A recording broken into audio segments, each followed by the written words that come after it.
Ok, on a tous déjà vu ce post. Le 14 juin 2024, Squeezie l'a publié sur son compte Insta. Il a causé de nombreux débats, mais principalement sur sa prise de position due à son statut. Aujourd'hui, les réseaux sociaux, ça représente 5,24 milliards d'utilisateurs actifs, soit environ 60% de la population mondiale.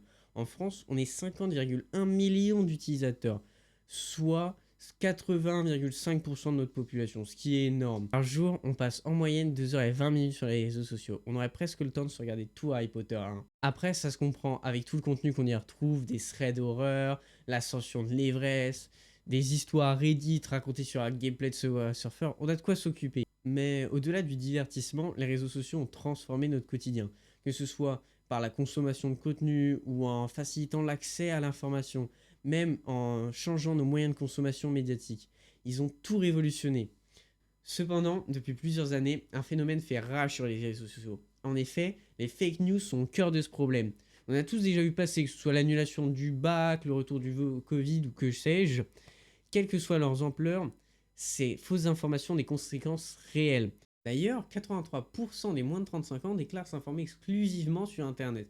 Ils vont pas regarder les magazines, le journal télé ou autre. Ils vont que regarder Internet. Et du coup, dans ce contexte, en fait, la question qu'on va se poser, c'est est-ce que les réseaux sociaux ont un impact sur la démocratie? Et bien, c'est ce qu'on va voir juste après. Aujourd'hui, les réseaux sociaux ont complètement transformé les campagnes électorales. Avant, tout passait par les médias classiques, TF1 et autres chaînes télévision. Depuis l'arrivée des réseaux sociaux, les petits partis politiques ont pu gagner en visibilité, tandis que les grands partis ont dû apprendre à communiquer autrement. Désormais, les campagnes sont plus ciblées, moins formelles et plus authentiques. Ainsi, ça leur permet d'attirer les jeunes votants qui, eux, vont renouveler le corps électoral. Un pionnier dans le domaine, c'est Barack Obama, qui en 2008 utilisait déjà Facebook pour donner des nouvelles sur sa campagne électorale et inciter les jeunes à aller voter. En effet, la rédactrice en chef du Huffington Post a déclaré d'ailleurs, sans Internet, Obama n'aurait jamais été président. Ainsi, il a montré l'importance des médias numériques sur les campagnes électorales. En France, les réseaux sociaux comme TikTok ou Instagram sont devenus des outils majeurs pour les politiciens. Depuis les élections législatives de 2017, les partis politiques accordent une importance croissante dans les réseaux sociaux.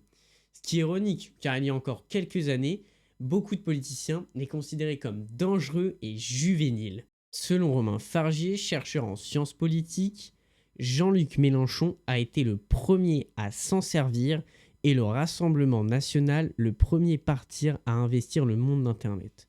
On observe aujourd'hui une utilisation massive des réseaux sociaux, notamment par la gauche, qui cherche à mener une contre-offensive. Comme l'explique Fargier, le nouveau Front populaire reprend les mêmes formules avec humour et sarcasme et il vient occuper l'espace car l'extrême droite s'est longtemps targuée d'avoir gagné la campagne sur Internet. Justement, après l'annonce des élections européennes le 9 juin 2024, Marie Toussaint déclara avoir sous-estimé la force de TikTok, faisant référence à la campagne menée par Jordan Bardella qui récolta 2,1 millions d'abonnés, faisant de lui la troisième personnalité politique la plus suivie sur TikTok, derrière Emmanuel Macron et Jordan Bardella.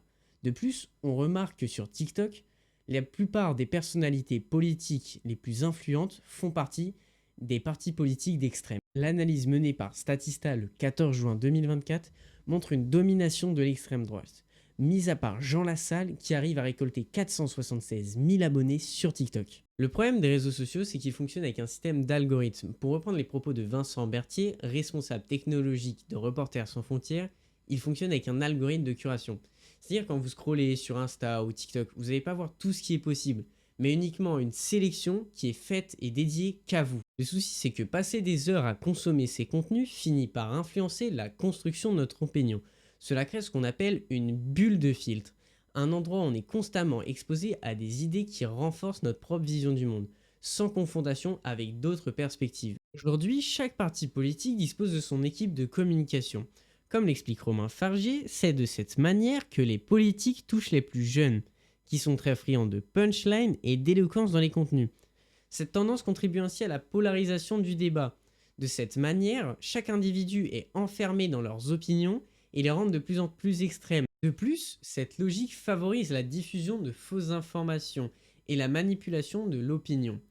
En effet, un individu croyant déjà en une idée est plus enclin à croire une désinformation allant dans son sens. L'essor de l'intelligence artificielle, avec des outils comme Midjourney ou Grok, facilite l'accès à la création de fausses informations, qu'elles soient visuelles ou textuelles. Un exemple marquant de cette problématique, ce sont les élections présidentielles de 2016, où en effet, des entités russes ont créé énormément de comptes sur plusieurs réseaux sociaux différents, Facebook, Instagram et autres, pour diffuser de fausses informations et influencer les électeurs. Les influenceurs jouent également un rôle majeur dans cette dynamique. Aux États-Unis, depuis 2018, Taylor Swift partage activement des messages sur le fait de bien se renseigner sur les différents partis politiques et de s'inscrire sur les listes électorales. En France, on peut reprendre en exemple Squeezie, qui a récemment pris position face à la montée en puissance de l'extrême droite.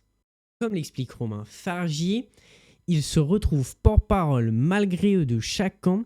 Squeezie est un associé au Front Populaire, tandis que Thibaut InShape est perçu comme un symbole de la droite. Enfin, on comprend l'impact majeur des réseaux sociaux sur notre démocratie. Ils ont complètement révolutionné le monde politique et les campagnes électorales.